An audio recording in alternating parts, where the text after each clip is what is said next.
വിഗ്രഹ പ്രതിഷ്ഠയ്ക്കൊരുങ്ങി അയോധ്യ. ഇന്ന് കലശ ചടങ്ങുകൾ നടക്കും.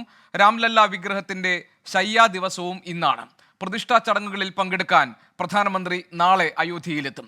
പ്രവേശനത്തിന് അനുമതിയില്ലെങ്കിലും കടുത്ത ശൈത്യത്തെ അവഗണിച്ച് നിരവധി പേരാണ് അയോധ്യയിലേക്ക് എത്തിക്കൊണ്ടിരിക്കുന്നത്.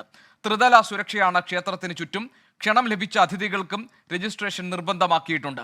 അയോധ്യ പ്രതിഷ്ഠയ്ക്ക് മുന്നോടിയായി പ്രധാനമന്ത്രി നടത്തുന്ന തമിഴ്നാട്ടിലെ ക്ഷേത്ര ദർശനം ഇന്ന് പൂർത്തിയാകും. 10:30 ധനുഷ്കോടി കോദണ്ഡ രാമക്ഷേത്രത്തിൽ പ്രധാനമന്ത്രി എത്തും. രാമസേതു നിർമ്മാണം തുടങ്ങിയ അരിച്ചൽ മുനമ്പിലും സന്ദർശനം നടത്തും. എസ് വിജയകുമാർ, അതോടൊപ്പം തന്നെ ആർ രാധാകൃഷ്ണൻ എന്നിവർ നമ്മളോടൊപ്പം ചേരുന്നുണ്ട് അയോധ്യയിൽ നിന്ന്.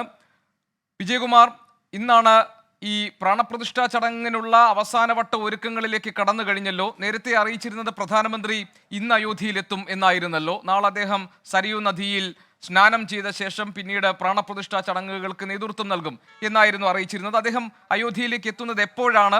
ഏത് തരത്തിലുള്ള സുരക്ഷയാണ് അയോധ്യയിൽ ഒരുക്കിയിട്ടുള്ളത്? ഭക്തജനങ്ങളുടെ വലിയ തിരക്ക് ഇപ്പോഴവിടെ അനുഭവപ്പെടുന്നുണ്ടോ? എന്താണ് അവിടെ നിന്നുള്ള ഏറ്റവും പുതിയ വിവരങ്ങൾ, വിജയകുമാർ?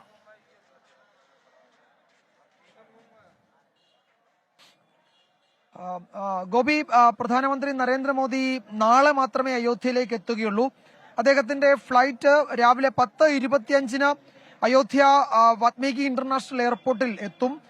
10:25 അദ്ദേഹത്തെ അവിടെ നിന്ന് സ്വീകരിച്ച് നേരെ അദ്ദേഹം അയോധ്യയിലേക്കാണ് എത്തുന്നത്. അയോധ്യ രാമക്ഷേത്രത്തിലേക്ക് അദ്ദേഹം 10:55 എത്തും.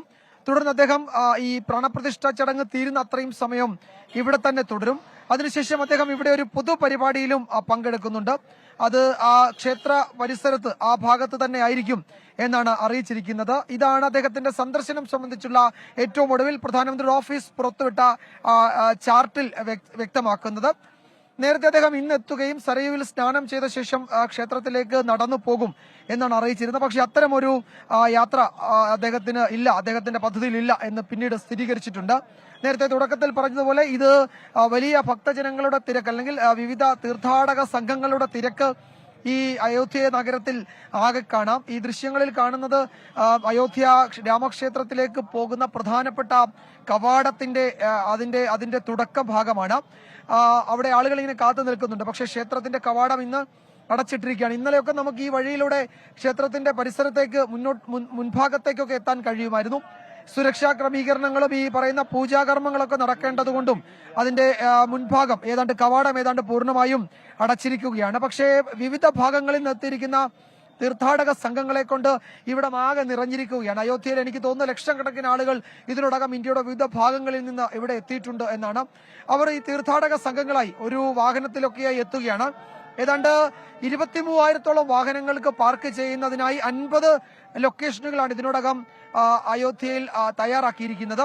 അവയെല്ലാം ഡ്രോൺ നിരീക്ഷണത്തിലാണ്.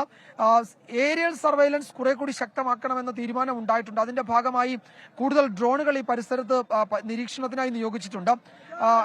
CCTV ക്യാമറകൾ, പ്രത്യേകിച്ച് AI ക്യാമറകളാണ് നഗരം മുഴുവൻ ഉള്ളത്. ആളുകളുടെ നീക്കങ്ങൾ, ചലനങ്ങളൊക്കെ ഒപ്പിയെടുക്കുന്നുണ്ട്.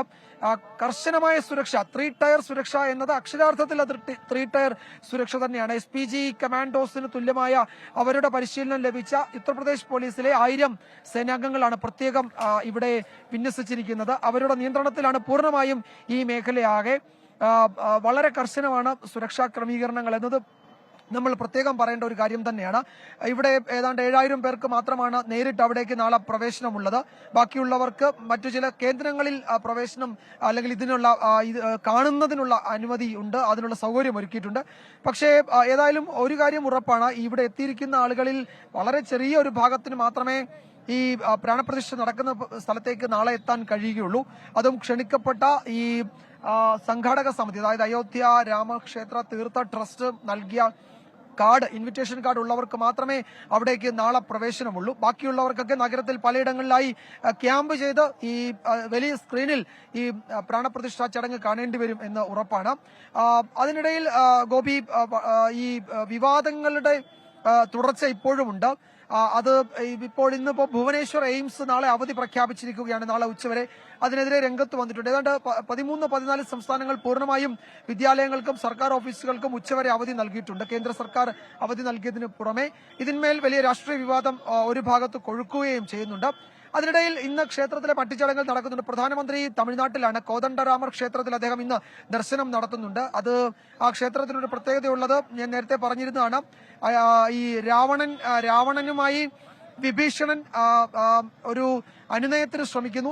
സീതയെ വിട്ടുകൊടുത്ത് അനുനയം ഉണ്ടാക്കണം, രാമനുമായി ഏറ്റുമുട്ടാൻ പാടില്ല എന്ന് പറയുന്നു. പക്ഷേ അത് രാവണൻ അത് നിഷേധിക്കുന്നു. തുടർന്ന് വിഭീഷണൻ രാമന്റെ അടുത്ത് അഭയം പ്രാപിക്കുന്നു. അത് രാമായണത്തിലെ കഥയാണ്. ആ രാമായണത്തിൽ പറയുന്ന ആ പ്രദേശമാണ് അത്. ധനുഷ്കോടിയിലെ ഈ ക്ഷേത്രം അവിടെയാണ്, കോദണ്ഡരാമർ ക്ഷേത്രം. അത് വിഭീഷണൻ രാമൻ സംവാദം നടന്ന ചർച്ച നടന്ന സ്ഥലമെന്നാണ് വിശേഷിപ്പിക്കുന്നത്. അവിടെയാണ് പ്രധാനമന്ത്രി ഇന്ന് സന്ദർശനം നടത്തുന്നത്. ഇന്നത്തെ ഉച്ചയോടുകൂടി അദ്ദേഹത്തിന്റെ രാമക്ഷേത്രങ്ങൾ, രാജ്യത്തിന്റെ വിവിധ ഭാഗങ്ങളിലൂടെ രാമക്ഷേത്രങ്ങൾ സന്ദർശിക്കുന്ന അദ്ദേഹത്തിന്റെ ആ തീർത്ഥാടനം ഏതാണ്ട് അവസാനിക്കും. അയോധ്യ യാത്രയ്ക്ക് വേണ്ടി തയ്യാറെടുക്കുകയും ചെയ്യും. നമുക്കറിയാം, തൃപ്രയാർ അടക്കമുള്ള രാമക്ഷേത്രങ്ങളിൽ ഇതിനോടകം പ്രധാനമന്ത്രി വന്നതാണ്. ഇവിടുത്തെ ഒരുക്കങ്ങൾ അതിന്റെ അവസാന ഘട്ടത്തിലാണ്. ഇനി ശേഷിക്കുന്നത് താന്ത്രിക വിധി പ്രകാരമുള്ള ഈ ക്ഷേത്രത്തിലെ പ്രതിഷ്ഠയുമായി ബന്ധപ്പെട്ട കാര്യങ്ങൾ മാത്രമാണ്. ഇനി അറിയേണ്ട കൗതുകം മറ്റൊന്ന് ഗോപി, നാളെ ആരൊക്കെ പങ്കെടുക്കും? എത്ര ക്ഷണിക്കപ്പെട്ട വിശിഷ്ട അതിഥികൾ എന്ന നിലയിൽ ക്ഷണിക്കപ്പെട്ട ആളുകളുണ്ട്? അവരിൽ എത്ര പേര് വരും? ഏതൊക്കെ രാഷ്ട്രീയ പാർട്ടി പ്രതിനിധികൾ ഇവിടേക്ക് എത്തും? കോൺഗ്രസിന്റെ ഉത്തർപ്രദേശ് ഘടകം ഇന്നും അവർ നാളത്തെ ചടങ്ങിൽ പങ്കെടുക്കുമെന്ന നിലപാടിൽ ഉറച്ചു നിൽക്കുകയാണ്. അവരെ പ്രകോപിപ്പിക്കേണ്ടതില്ല എന്നതാണ് ഹൈക്കമാൻഡിന്റെ തീരുമാനം. അതുപോലെ BJP ഒരു തരത്തിലും ഒരു രാഷ്ട്രീയ പരിപാടിയാകരുത് എന്ന കർശനമായ നിർദ്ദേശം അണികൾക്കും നേതാക്കൾക്കും താഴെത്തട്ടിലുള്ള നേതാക്കൾക്കും ഒക്കെ നൽകിയിട്ടുണ്ട്. ഏതെങ്കിലും തരത്തിൽ രാഷ്ട്രീയ പ്രകോപനങ്ങൾ ഉണ്ടാക്കുന്ന പ്രസ്താവനകൾ പാടില്ല. ഒരു അമ്പലത്തിലെ പ്രതിഷ്ഠ, ഒരു ക്ഷേത്രത്തിലെ പ്രതിഷ്ഠ എന്ന നിലയിൽ അതിനെ കാണണം. വിജയകുമാർ, ഈ അതിഥികൾ ആരൊക്കെയാണ് നാളെ പങ്കെടുക്കാൻ പോകുന്നത് എന്നതിലെ കൗതുകത്തെ കുറിച്ച് വിജയകുമാർ പറഞ്ഞു. ദക്ഷിണേന്ത്യയിൽ നിന്ന് ഏതൊക്കെ നേതാക്കൾക്കാണ് ക്ഷണമുള്ളത്? ദക്ഷിണേന്ത്യയിൽ നിന്ന് ആരൊക്കെയാണ് ഈ ചടങ്ങിൽ പങ്കെടുക്കാൻ പോകുന്നത് എന്നതും ഒരു കൗതുകമാണല്ലോ അല്ലെ?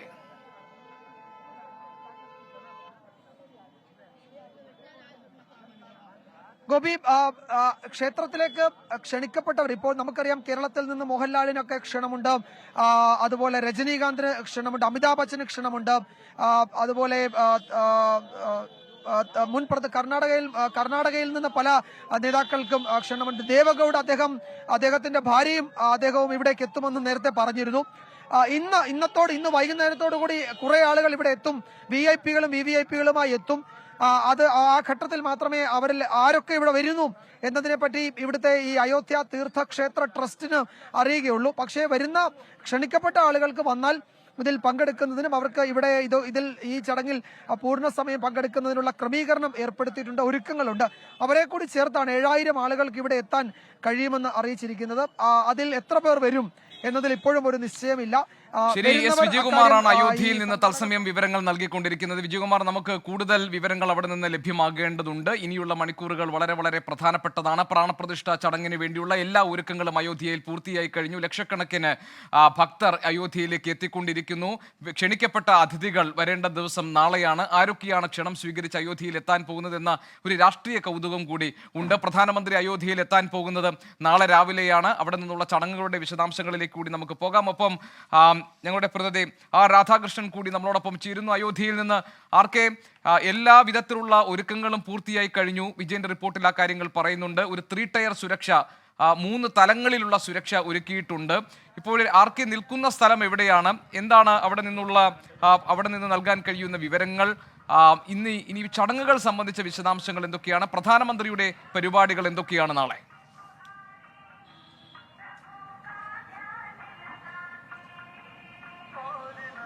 ഞാനീ നിൽക്കുന്നത് ലതാ മങ്കേഷ്കർ ചൌക്കിന് സമീപത്ത് രാംപഥിലാണ്. വളരെ പ്രധാനപ്പെട്ട ഈ പാത നീളുന്നത് രാമക്ഷേത്രത്തിലേക്കാണ്.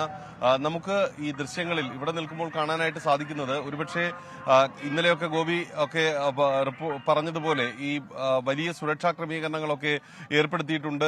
ജനങ്ങളുടെ നിയന്ത്രണം, പൊതുജനങ്ങളുടെ നിയന്ത്രണം ഒക്കെ ഉണ്ടാകും എന്നാണ് പറഞ്ഞിരുന്നതെങ്കിൽ അതിന് ഘടകവിരുദ്ധമായിട്ടുള്ള ഒരു സാഹചര്യം അയോധ്യയിൽ ഉണ്ടാകുന്നു എന്നുള്ളതാണ്. ജനങ്ങളെ നിയന്ത്രിക്കാൻ കഴിയാത്ത വിധത്തിൽ നിരവധി ആളുകൾ ചെറു സംഘങ്ങളായിട്ട് ഒക്കെ ഈ അയോധ്യയിലേക്ക് എത്തുന്നുണ്ട് എന്നുള്ളത് മാത്രമല്ല, വിവിധ മേഖലകളിൽ ഈ അയോധ്യയുടെ പുറം മേഖലകളിലടക്കം അവർ തമ്പടിക്കുന്ന ഒരു സാഹചര്യവും ഉണ്ട്. വളരെ പ്രധാനപ്പെട്ട ചടങ്ങുകൾ നടക്കുന്ന ദിവസം നാളെയാണ്. നാളത്തെ ഈ ദിവസത്തിൽ ഈ പ്രാണപ്രതിഷ്ഠയുമായി ബന്ധപ്പെട്ട് 7000 പേർക്ക് മാത്രമാണ് ക്ഷണമെങ്കിലും അതിനുശേഷം ഈ ക്ഷേത്രത്തിലേക്ക് ദർശനം ഒരു നിമിഷം തമിഴ്നാട് രാമസേതുവിൽ പ്രധാനമന്ത്രി എത്തുന്നു. അവിടുത്തെ ക്ഷേത്ര പ്രതിഷ്ഠകളിൽ അദ്ദേഹം പ്രാർത്ഥനയ്ക്ക് എത്തുന്നുണ്ട്. ഇപ്പോൾ രാമസേതുവിൽ പ്രധാനമന്ത്രി എത്തിയിരിക്കുന്നു. അതിന്റെ ദൃശ്യങ്ങൾ നമുക്കിപ്പോൾ കാണാം.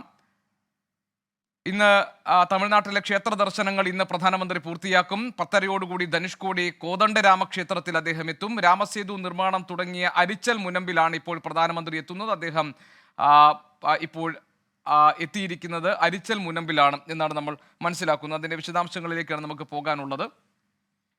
എസ് വിജയകുമാർ വിവരങ്ങളുമായുണ്ട്. വിജയകുമാർ, എല്ലാ സംസ്ഥാനങ്ങളിലും പ്രധാനമന്ത്രി എത്തുമ്പോൾ അദ്ദേഹം ഇപ്പോൾ വ്രതത്തിലാണുള്ളത്. 11 ദിവസത്തെ വ്രതം അദ്ദേഹത്തിനുണ്ട്. എല്ലാ സംസ്ഥാനങ്ങളിലും അദ്ദേഹം എത്തുമ്പോൾ അവിടുത്തെ രാമക്ഷേത്രങ്ങളിൽ അദ്ദേഹം സന്ദർശനം നടത്തുന്നുണ്ട്. കേരളത്തിലെത്തിയപ്പോൾ അദ്ദേഹം തൃപ്രയാറിൽ പോയിരുന്നു. ഇപ്പോൾ അദ്ദേഹം ഉള്ളത് രാമസേതു നിർമ്മാണം തുടങ്ങിയ അരിച്ചൽ മുനമ്പിലാണ് എന്ന് മനസ്സിലാക്കുന്നു. അദ്ദേഹത്തിന്റെ യാത്രാ പരിപാടികളുടെ ഉദ്ദേശം എന്തൊക്കെയാണ് അതിന്റെ വിശദാംശങ്ങൾ?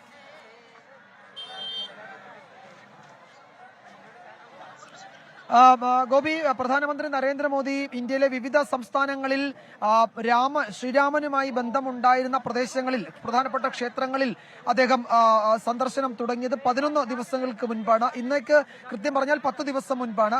ഈ 11 ദിവസം അതിനുശേഷം അദ്ദേഹം ഇന്ത്യയിലെ പ്രധാനപ്പെട്ട രാമക്ഷേത്രങ്ങളിൽ അദ്ദേഹം ദർശനം നടത്തിയിരുന്നു. പ്രധാനപ്പെട്ട സ്ഥലങ്ങളിൽ പോയിരുന്നു. മഹാരാഷ്ട്രയിലെ നാസിക്കിലായിരുന്നു അദ്ദേഹത്തിന്റെ ആദ്യ യാത്ര. നാസിക്കിലെ രാമക്ഷേത്രത്തിൽ അദ്ദേഹം താമസിച്ചു. അവിടെ ആ രാമക്ഷേത്രത്തിൽ ശ്രീരാമന്റെ വനവാസ കാലത്ത് അദ്ദേഹം അവിടെ എത്തിയിരുന്നു എന്നും അദ്ദേഹം അവിടെ താമസിച്ചു എന്നും രാമായണത്തിൽ പരാമർശിക്കുന്ന അല്ലെങ്കിൽ കഥകളിൽ പരാമർശിക്കുന്ന നാസിക്കിലെ രാമക്ഷേത്രത്തിൽ നിന്നാണ് അവിടെ സന്ദർശനം നടത്തിയാണ് അദ്ദേഹം യാത്ര തുടങ്ങിയത്. അതിനുശേഷം അദ്ദേഹം പിന്നീട് വിവിധ സംസ്ഥാനങ്ങളിലെ വിവിധ പ്രദേശങ്ങളിലെ രാമക്ഷേത്രങ്ങൾ സന്ദർശിച്ചു. കേരളത്തിലെത്തിയപ്പോൾ അദ്ദേഹം തൃപ്രയാർ ശ്രീരാമക്ഷേത്രത്തിൽ പോയി. അതിനുശേഷം തമിഴ്നാട്ടിൽ രാമ കഥകളുമായി കുറെ കൂടി ബന്ധമുള്ള മേഖലകൾ, ഇപ്പോൾ രാമേശ്വരം, അതിനുശേഷം ധനുഷ്കോടി, പിന്നെ ഈ രാമസേതുവിന്റെ നിർമ്മാണം തുടങ്ങിയെന്ന് കഴിയുന്ന അരിശൽ മുനമ്പ്, അങ്ങനെ വിവിധ ഭാഗങ്ങളിൽ പ്രധാനമന്ത്രി ഇന്ന് സന്ദർശനം നടത്തുന്നു. ഇന്നലെയും അദ്ദേഹം സന്ദർശനം നടത്തിയിരുന്നു വിവിധ പ്രദേശങ്ങളിൽ. കോദണ്ഡ രാമർ ക്ഷേത്രത്തിൽ അദ്ദേഹം ഇന്ന് ഉച്ചയോടെ സന്ദർശനം നടത്തും. അദ്ദേഹം വിവിധ പ്രദേശങ്ങളിൽ ഇതിനോടകം രാമകഥയുമായി ബന്ധമുള്ള, രാമകഥയിൽ പറയുന്ന, രാമായണത്തിൽ പറയുന്ന വിവിധ പ്രദേശങ്ങളിൽ ഇതിനോടകം ദർശനം നടത്തിയിട്ടുണ്ട്. ദർശനം അത് ഇന്നുകൊണ്ട് പൂർത്തിയാവുകയാണ്. 11 ദിവസത്തെ വ്രതം അനുഷ്ഠിച്ചാണ് അദ്ദേഹം ഈ പ്രതിഷ്ഠയ്ക്ക് എത്തുന്നത് എന്നാണ് നേരത്തെ അറിയിച്ചിരുന്നത്. ആ 11 ദിവസം എന്നത് ഈ ആചാര്യന്മാർ പറഞ്ഞതാണ് 11 ദിവസം എന്നാണ് പ്രധാനമന്ത്രി തന്നെ വിശേഷിപ്പിച്ചത്. അത് ആ വ്രതം ആചാര്യന്മാർ നിർദ്ദേശിച്ചതനുസരിച്ച് ഈ 11 ദിവസവും വ്രതമെടുക്കുന്നു എന്നാണ് പ്രധാനമന്ത്രി തന്നെ വിശദീകരിച്ചത്. അതിന്റെ അടിസ്ഥാനത്തിൽ ഉള്ള ഈ ആചാരപരമായ സംഗതികളൊക്കെ ഇതിനോടകം പൂർത്തിയാക്കിയിട്ടുണ്ട്. കേരളത്തിൽ വന്ന സമയത്തും അദ്ദേഹം ആ തരത്തിൽ വ്രതം അനുഷ്ഠിച്ച് തന്നെയായിരുന്നു താമസിച്ചിരുന്നത് എന്ന് പിന്നീട് അത് ചില റിപ്പോർട്ടുകളൊക്കെ വ്യക്തമാക്കുകയും ചെയ്തിരുന്നു. പ്രധാനമന്ത്രിയുടെ ഇന്നത്തെ ഈ സന്ദർശനം, തമിഴ്നാട് സന്ദർശനം കഴിഞ്ഞാൽ പിന്നീട് അദ്ദേഹം നാളെ രാവിലെ അയോധ്യയിലേക്കാണ് എത്തുന്നത്. അയോധ്യയിലെ പ്രാണപ്രതിഷ്ഠാ ചടങ്ങിൽ ഒരു മുഖ്യ പുരോഹിതനൊപ്പം പ്രധാനമന്ത്രിയുടെ അധ്യക്ഷതയിൽ അത് നടക്കുമെന്നാണ് ചമ്പത് റായ്, ഈ ട്രസ്റ്റിന്റെ പ്രധാനിയായ ജനറൽ സെക്രട്ടറിയായ ശ്രീ ചമ്പത് റായ് വിശദീകരിച്ചത്. അദ്ദേഹത്തിന്റെ അധ്യക്ഷതയിൽ അത് നടക്കുമെന്നതാണ്. യുപിയിലെ തന്നെ വേദപണ്ഡിതരാണ് ഈ ചടങ്ങുകൾക്ക് നേതൃത്വം നൽകുന്നത്. പ്രധാനമന്ത്രി നരേന്ദ്രമോദി അതിന്റെ അധ്യക്ഷനായി അവരുടെ കൂടെ ഉണ്ടാകും. ഈ ഇത്തരം ക്രിയകളിൽ ഒരു യജ്ഞത്തിന്റെ യജമാനൻ എന്നൊരു പദവി ഒരാൾക്ക് നൽകാറുണ്ട്. ഈ പ്രതിഷ്ഠ എന്നതൊരു യജ്ഞമായി കാണുകയും അതിനൊരു യജമാനനെ നൽകുകയും ചെയ്തിട്ടുണ്ട്. പക്ഷെ അത് പ്രധാനമന്ത്രി നരേന്ദ്രമോദി അല്ല ആ യജമാനൻ, അത് മറ്റ് ചില ആളുകളാണ്. പ്രധാനമന്ത്രി ഇതിലെ ഒരു ആചാര്യസ്ഥാനത്തല്ല, അദ്ദേഹം ഇതിലൊരു അധ്യക്ഷനായി ഉണ്ടാവുകയായിരിക്കുമെന്ന് പറഞ്ഞു. നേരത്തെ പ്രധാനമന്ത്രിയെ ഇത്തരം പൂജകളിൽ പ്രധാനിയാക്കുന്നത് ഈ ആചാരവിരുദ്ധമാണ് എന്ന് ഈ ശങ്കരാചാര്യർ, 4 മഠത്തിലെയും ശങ്കരാചാര്യർ അത് സൂചിപ്പിക്കുകയും ചെയ്തിരുന്നു. അതുകൊണ്ട് ഈ ചടങ്ങിൽ അവർ പങ്കെടുക്കുന്നില്ല എന്നാണ് പറഞ്ഞത്. അതിന് മറുപടിയായി കൂടിയാണ് ഇപ്പോൾ ഈ ട്രസ്റ്റ്, അയോധ്യ രാമക്ഷേത്ര തീർത്ഥ ട്രസ്റ്റ് ഇപ്പോൾ വിശദീകരിക്കുന്ന പ്രധാനമന്ത്രി ആചാര്യനായല്ല അതിൽ പങ്കെടുക്കുന്നത്. അദ്ദേഹം ഒരു അധ്യക്ഷൻ എന്ന തരത്തിൽ ഒരു അതിഥി, ഒരു പ്രധാനപ്പെട്ട അതിഥി എന്ന നിലയിലായിരിക്കും ഈ ചടങ്ങുകളിൽ പങ്കെടുക്കുക. ശരി ശരി വേദപണ്ഡിതർ വിജയൻ, തന്നെയാണ് ഉത്തർപ്രദേശ്. നമുക്ക് രാംലല്ലയുടെ പ്രാണപ്രതിഷ്ഠാ ചടങ്ങിന് വേണ്ടി അയോധ്യ ഒരുങ്ങിക്കഴിഞ്ഞു. 11 ദിവസത്തെ വ്രതത്തിലായിരിക്കുന്നു പ്രധാനമന്ത്രി. അദ്ദേഹം വ്രതം ആരംഭിച്ചിട്ട് 10 ദിവസം പൂർത്തിയാവുകയാണ്. അദ്ദേഹം സന്ദർശിക്കുന്ന വിവിധ സംസ്ഥാനങ്ങളിൽ രാമക്ഷേത്രങ്ങളിൽ അദ്ദേഹം പ്രാർത്ഥനയ്ക്കായി എത്തുന്നുണ്ട്. ഇപ്പോൾ അദ്ദേഹം ഉള്ളത് തമിഴ്നാട്ടിൽ. അദ്ദേഹത്തിന്റെ ക്ഷേത്ര ദർശനം ഇന്ന് പൂർത്തിയാകും. 10:30 ധനുഷ്കോടി കോദണ്ഡ രാമക്ഷേത്രത്തിൽ പ്രധാനമന്ത്രി എത്തും എന്നാണ് അറിയിച്ചിരിക്കുന്നത്. രാമസേതു നിർമ്മാണം തുടങ്ങിയ അരിച്ചൽ മുനമ്പിലും സന്ദർശനം നടത്തുന്നുണ്ട് പ്രധാനമന്ത്രി. അയോധ്യയിൽ രാംലല്ലയുടെ പ്രാണപ്രതിഷ്ഠാ ചടങ്ങിനോടനുബന്ധിച്ച് അയോധ്യ നഗരമാകെ മാറിക്കഴിഞ്ഞിരിക്കുന്നു. അവിടെ ഭക്തരെ കൊണ്ട് നിറഞ്ഞിരിക്കുകയാണ് അയോധ്യ. ഇപ്പോൾ കൂടുതൽ ആളുകൾ അവിടേക്ക് എത്തിക്കൊണ്ടിരിക്കുന്നു. ത്രിതല സുരക്ഷയാണ് അയോധ്യയിൽ ഒരുക്കിയിരിക്കുന്നത്. നാളെയാണ് പ്രധാനമന്ത്രി അയോധ്യയിലെത്തുക. ക്ഷണിക്കപ്പെട്ട അതിഥികളിൽ ആരൊക്കെയാണ് രാമ ജന്മഭൂമിയിലേക്ക് പ്രാണപ്രതിഷ്ഠ നടക്കുന്ന അയോധ്യയിലെ രാമക്ഷേത്രത്തിലേക്ക് എത്താനുള്ളത് എന്നുള്ളത് കൗതുകമുണർത്തുന്ന കാര്യമാണ്. രാധാകൃഷ്ണൻ നമ്മളോടൊപ്പം ചേരുന്നുണ്ട്. ആർക്കെ മുൻപ് അറിഞ്ഞിട്ടുള്ളതും കേട്ടിട്ടുള്ളതും ഒക്കെ അയോധ്യ അത്ര പുരോഗമനം കൈവരിച്ചൊരു നഗരമായിരുന്നില്ല, പ്രദേശമായിരുന്നില്ല. അവിടെ ഇടുങ്ങിയ ഇടറോഡുകളും അതോടൊപ്പം തന്നെ വളരെ പുരാതനമായ കെട്ടിടങ്ങളുമൊക്കെയുള്ള അത്തരം ഓർമ്മകൾ ഇരമ്പുന്ന ഇടമായിരുന്നു. ഇപ്പോൾ രാമക്ഷേത്രത്തിൽ പ്രാണപ്രതിഷ്ഠ നടക്കുന്നതോടനുബന്ധിച്ച് അയോധ്യയിൽ എന്തൊക്കെ മാറ്റങ്ങളാണ് വന്നിരിക്കുന്നത്? ആ നഗരം എങ്ങനെയാണ് മാറിയിരിക്കുന്നത്? അവിടെ എത്തുന്ന ഭക്തരുടെ എണ്ണം വളരെ കൂടുതലാണ് എന്ന് നേരത്തെ വിജയകുമാറിന്റെ റിപ്പോർട്ടിലുണ്ട്. അവിടെ നിന്നുള്ള അത്തരം വിവരങ്ങൾ എന്തൊക്കെയാണ്? ഏത് തരത്തിലുള്ള ഒരുക്കങ്ങളാണ് അവിടെ തയ്യാറായിക്കൊണ്ടിരിക്കുന്നത്?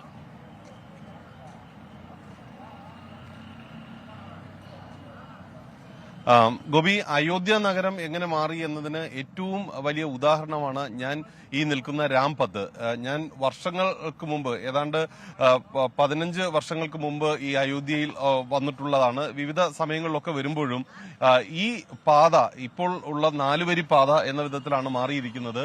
ഈ പാതയുടെ വലിപ്പം ഇതിന് പകുതി മാത്രമേ ഉണ്ടായിരുന്നു. ഏതാണ്ട് കഷ്ടിച്ച് ഒരു വാഹനത്തിന് ഇവിടുന്ന് പോകാൻ പറ്റുന്ന വിധത്തിലായിരുന്നു ഉണ്ടായിരുന്നത്. ഈ റോഡിന് ഇരുവശവുമുള്ള വീടുകൾ, നമുക്ക് ഈ വീടുകളുടെ ഒരു ഇതൊക്കെ കാണാനായിട്ട് സാധിക്കും. ഈ വീടുകളുടെ ഒക്കെ ഒരു അവസ്ഥ ഈ റോഡിലേക്ക് ഉള്ള രീതിയിലായിരുന്നു അതിന്റെ നിർമ്മിതി.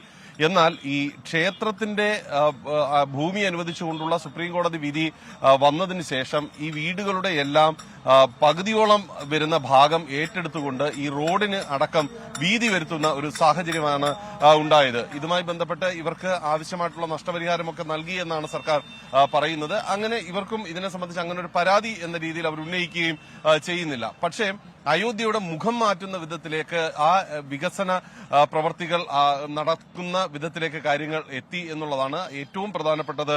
ഈ വീതിയാണ് എങ്കിൽ ഈ വീതിക്ക് സമാന്തരമായിട്ട് തന്നെ പല മേഖലകളിലും, ഒരുപക്ഷെ അയോധ്യയെ സംബന്ധിച്ച് ഈ ഹോട്ടലുകളൊന്നും അങ്ങനെ വലുതായിട്ടുണ്ടായിരുന്ന ഒരു സ്ഥലമായിരുന്നില്ല. എന്നാൽ കഴിഞ്ഞ കുറച്ച് ഏതാണ്ട് മാസങ്ങളായിട്ട് വലിയ വലിയ ഹോട്ടൽ ശൃംഖലകൾ ഇവിടേക്ക് വരികയും ഇവിടെ ഇതിന്റെ ഭാഗമായിട്ടുള്ള ഈ ഹോട്ടലുകൾ, പുതിയ ഹോട്ടലുകൾ നിർമ്മിക്കാനൊക്കെ തുടങ്ങിയിരിക്കുകയും ചെയ്യുന്നു എന്നുള്ളതാണ് നമുക്ക് ഇപ്പോൾ അറിയാൻ പറ്റുന്നത്. ഏറ്റവും പ്രധാനപ്പെട്ടത് ഈ രാംപദ്, ഭക്തിപദ്, ജന്മഭൂമി പദ്, ധർമ്മപദ്, അങ്ങനെയുള്ള പേരിട്ടുകൊണ്ട് ഈ മേഖലകളെ ആകെ തിരിച്ച് ഓരോ മേഖലയ്ക്കും ആവശ്യമായിട്ടുള്ള വികസന പ്രവർത്തനങ്ങളെ സംബന്ധിച്ച് ഒരു രൂപരേഖ ഉണ്ടാക്കി നടന്ന, വളരെ വേഗത്തിൽ നടന്ന നിർമ്മാണ പ്രവർത്തനങ്ങളും വികസന പ്രവർത്തനങ്ങളും ഒക്കെയാണ് നമുക്ക് കാണാനായിട്ട് സാധിക്കുന്നത്. ഇതിൽ സരയുവിന്റെ കാര്യം എടുത്ത് പറയേണ്ടതാണ്. സരയു നദി മാലിന്യവാഹിനിയായി ഒഴുകിയിരുന്ന ഒരു കാലമായിരുന്നു ഉണ്ടായിരുന്നതെങ്കിൽ ഈ ഗംഗയെ രക്ഷിക്കാനായിട്ടൊക്കെ പ്രഖ്യാപിച്ച പദ്ധതികൾ ഇപ്പോഴും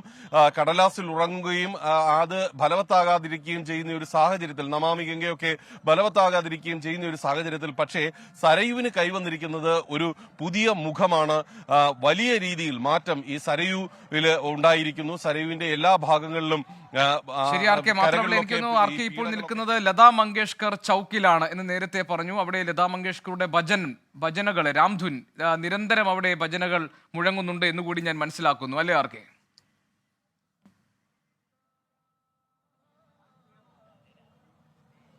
തീർച്ചയായിട്ടുമാണ് ഇതിലും ഒരു രാഷ്ട്രീയമുണ്ട് ഗോപി. കാരണം ലതാ മങ്കേഷ്കറുടെ പേര് നൽകണം എന്ന നിർദ്ദേശം ആദ്യം ഉണ്ടായിരുന്നില്ല. ആ ചൌക്കിന് വാൽമീകിയുടെ പേരിൽ തന്നെ പേര് തന്നെ മതി എന്ന ഒരു നിർദ്ദേശമായിരുന്നു ഈ സംഘപരിവാർ അനുകൂല സംഘടനകൾക്ക് ഉണ്ടായിരുന്നത്. പക്ഷേ അവിടെ പ്രധാനമന്ത്രിയുടെ ഒരു ഇടപെടലാണ് ഈ പേര് ലതാ മങ്കേഷ്കറിന്റെ പേര് വരാനായിട്ട് കാരണമായത്. കർശനമായിട്ടുള്ള ഒരു നിർദ്ദേശം അദ്ദേഹം അക്കാര്യത്തിൽ പുലർത്തി. അങ്ങനെയാണ് യോഗി ആദിത്യനാഥ് അതിന്റെ ഭാഗമായി അദ്ദേഹത്തിനോടൊപ്പം നിൽക്കുകയും ചെയ്തതോടുകൂടിയാണ് ആ മേഖലയ്ക്ക് ലതാ മങ്കേഷ്കറുടെ പേര് വന്നത്. ശ്രീരാമനെ കുറിച്ച് ഏറ്റവും അധികം ഭക്തിഗാനങ്ങൾ പാടിയിട്ടുള്ളത് ലതാ മങ്കേഷ്കറാണ്. ആ അനുഭാവം വ്യക്തമാക്കിക്കൊണ്ടാണ് പ്രധാനമന്ത്രി ആ ലതാ മങ്കേഷ്കർ ചൌക്ക് എന്നിട്ടത്. അവിടെ അയോധ്യയിലെ രാമക്ഷേത്രത്തിന്റെ പ്രാണപ്രതിഷ്ഠ ചടങ്ങിന് മണിക്കൂറുകൾ മാത്രം അവശേഷിക്കുമ്പോൾ അയോധ്യ നഗരം അക്ഷരാർത്ഥത്തിൽ ഒരു തീർത്ഥാടന നഗരിയായി മാറിയിരിക്കുന്നു. അവിടെ അത്ഭുതാവഹമായ മാറ്റങ്ങൾ ഉണ്ടായിരിക്കുന്നു. സരയു പഴയ പോലെ മാലിന്യവാഹിനിയായ നദിയല്ല, അവിടെ തെളിച്ചമുള്ള ജലധാരയായി അത് മാറിയിരിക്കുന്നുണ്ട്. അവിടെ ലക്ഷക്കണക്കിന് ഭക്തർ ഇപ്പോൾ അയോധ്യയിലേക്ക് എത്തിക്കൊണ്ടിരിക്കുന്നു. നാളെയാണ് പ്രധാനമന്ത്രി അയോധ്യയിലെത്തുക. നാളെയാണ് രാംലല്ലയുടെ പ്രാണപ്രതിഷ്ഠാ ചടങ്ങ് നടക്കാനിരിക്കുന്നത്. അതിന്റെ പൂർണ്ണമായ വിശദാംശങ്ങൾ നൽകാൻ ഞങ്ങളുടെ പ്രതിനിധികളെ വിജയകുമാറൊപ്പം തന്നെ രാധാകൃഷ്ണനും അയോധ്യയിൽ നിന്ന് തത്സമയം മുഴുവൻ സമയവും പ്രേക്ഷകർക്കൊപ്പം ഉണ്ടാകും. 24 മുഴുവൻ വിവരങ്ങളും സമഗ്രമായ കവറേജുമായി പ്രേക്ഷകരിലേക്ക് എത്തും.